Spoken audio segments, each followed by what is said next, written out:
Welcome to the Writer Reads Short Stories, A Matter of Justice, Part 1.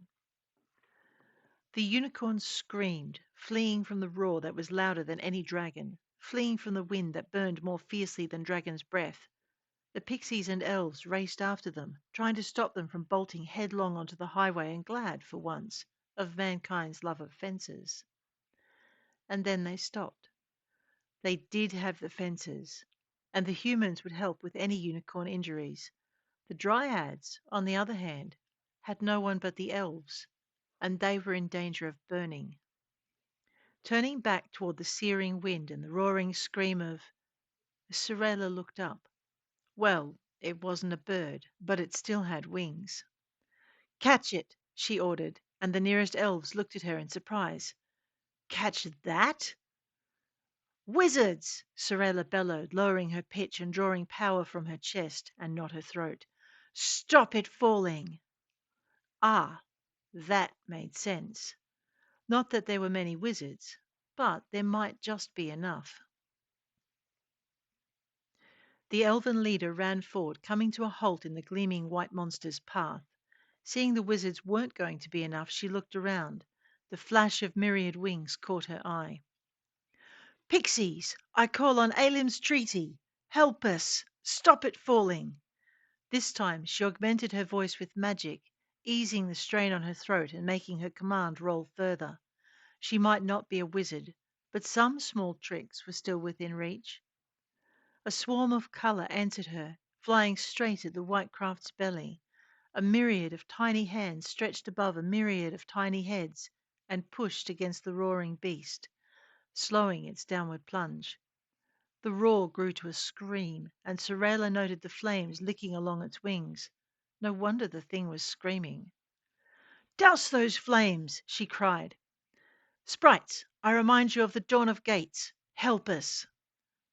Water rose from the nearest river, and Sorella was grateful the creature had chosen to set itself alight and fall out of the sky in early spring. A few months later, and there might not have been enough water to cool, let alone dump onto the burning lumps marring its wings. Now, if only she could do something for its pain. The roars were hurting her ears.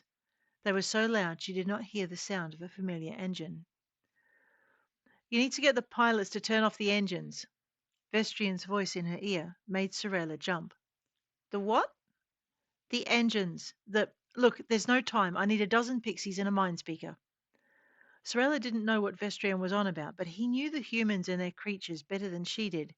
He even rode a metal beast, to the shock of their elders. A motorbike, he called it, and a strange thing it was. Jerking herself back to the situation at present, Sorella raised her voice once more. Lanella! Firebox 9! She cried, and was rewarded by a dozen pixies flying to hover before her. Lanella! I am coming, Sorella, but I do not fly. You know that. The mind speaker's voice sounded weary, and Sorella apologized. I'm sorry, but we need you fast. Link me in, Lanella replied. Fine. Vestrian, explain. See the glass eye on the jet, Vestrian began, and they would have failed right there without Lanella's ability to pluck the right image from his mind and pass it to the pixies. It is a window. You must look inside and get the attention of the men inside. Lanella, you must look through the pixies' eyes and convince the men to cut their engines. After that, the pixies and the wizards can lower the jet to the ground. It was crazy. It was unbelievably impossible. It was never going to work. And it would have been a complete disaster if the pilot hadn't allowed a member of the paranormal operations squad into the cockpit when the first engine blew. What do you mean, do it? The man screamed. We'll crash! We're already crashing. This way you might actually get to live.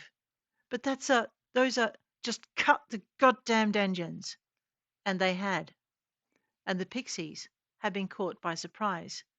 Don't let it fall! Sorella screamed, and the little creatures renewed their efforts, taking the strain of its sudden weight and lowering the jet to the ground, scrambling from beneath it before it could crush them. No sooner had its belly hit the dirt than flight attendants opened the emergency exits and popped the slides. Everybody out! The sprite's efforts prevented a forest fire, but it was the paranormal operations squad officers running out along the wings with fire extinguishers that got the fire out before the engines exploded. By the time they got back to the prisoner they'd been transporting, she was gone. Gone? Schaefer's partner looked about ready to self combust. But you were supposed to be watching her. Schaefer glared at him. Sorry, boss. There was this fire, and this plane, and this fuel line. Guess I was kind of distracted. Mitch didn't look too impressed, but it was enough. Fine, he said. Let's go see who's in charge out there. Maybe they'll help us. They took the slide down, then took in the chaos surrounding the plane. It didn't take them long to figure out the tall, dark haired female elf and the male with the motorbike were the ones responsible for their rescue. Unfortunately, the pilots had reached them first. The only ones under any kind of control were the passengers, and they were gathered around the flight attendants in a milling, querulous mob. What are you going to do now? One man demanded, belligerence in his stance and tone. Schaefer and Mitch exchanged a glance and diverted to see what they could do to settle things down. You're going to wait for the pilots to secure help, Mitchell said, his voice cutting through the clustered passengers like a knife through butter. And you're going to sit down while they do it. I beg your sit, Mitch roared, and the passengers folded. The head attendant nodded her thanks at him and walked toward the pilots. The other attendant moved through the passengers, checking for injuries and offering soothing words. Blankets, she said, would be available just as soon as she was allowed back onto the plane. Schaefer wasn't sure how much good soothing words and blankets would do, but the attendant seemed to know what she was doing, so she left her to it and followed Mitch over to where the two elven leaders and the pilots were facing off. Nevertheless, compensation will be required, the female elf was saying to a very frustrated chief pilot. Mitch touched the man on the shoulder. May I? He asked, and the pilot nodded, looking relieved. And who the hell are you? That made him look up in surprise. The phrasing was far too human for a group living so far out. He found himself looking at the male elf. I'm Sergeant Mitchell Harrison of the Paranormal Operations Squad. The elf closed his mouth on whatever he was about to say next and nudged the female elf so she turned her attention toward him. This is Sorella, and I am Vestrian. Sorella commands the protectors in this region. She saved the plane. And we demand compensation for the damage it has caused. Sorella was furious, and Mitch couldn't blame her. These men are not authorized to negotiate compensation, he told her, and saw the chief pilot relax. The elf did not. Well, who is? She asked. I demand to speak with them. They're not present, Mitchell told her, and she looked shocked. The ones responsible do not take personal oversight of their vehicles. The pilot bit back a laugh, and his co pilot chuckled. Mitch ignored them. Aftershock was about to set in, and he wondered if the elves had heard of it. It seemed the male elf had, for he turned to the two men and guided them to where a granite boulder protruded from the earth. Sit, he said. We'll be with you shortly. I have people bringing food and water. From the look on the pilots' faces, this was good news, even if they were wondering where it was coming from. They sat and turned their eyes to their grounded aircraft.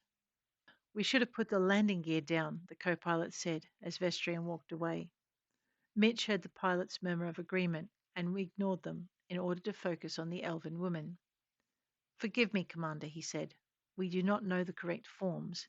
We know there will be compensation required for the damage to your lands, but were any of your people harmed? She frowned. No, we saved the grove. Mitch felt himself grow pale. Dryads? He asked weakly. There were dryads?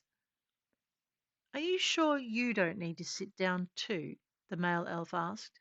But Mitch shook his head. No, he said. I mean, yes, I'm sure, and I'm very glad the dryads are okay. Vestrian smirked at him. You'd better be, he said. Compensation would have been much higher if the grove had been harmed. But it wasn't, was it? Schaefer asked. Vestrian looked at her. Not a single leaf, he said, and then looked over at the seated passengers and up at the westering sun. Now we have the problem of what we're going to do with them. He hadn't addressed her directly, but they all looked to the she-elf for answers. Sorella looked around at the gathered passengers and at Sorella looked around at the gathered passengers and at the sky. They will not reach the rest stop before dusk, she said, and it would be best if they didn't go too far tonight. The forest is in turmoil. I can radio emergency services, Vestrian piped up. They could heli in a couple of portable toilets and drop some tarps and sleeping bags. Soraya looked at him. She might not know exactly what he meant, but she trusted him to know what was needed. He would not joke at a time like this. Do it, she said, and he headed for the motorbike Schaefer had noticed standing under one of the gum trees. While she watched the male elf, she heard Mitch say, "There is more than one thing we need your help with." Schaefer turned her back to her boss and caught the sudden wariness on the she-elf's. Whoops. Schaefer turned back to her boss and caught the sudden wariness on the she-elf's face.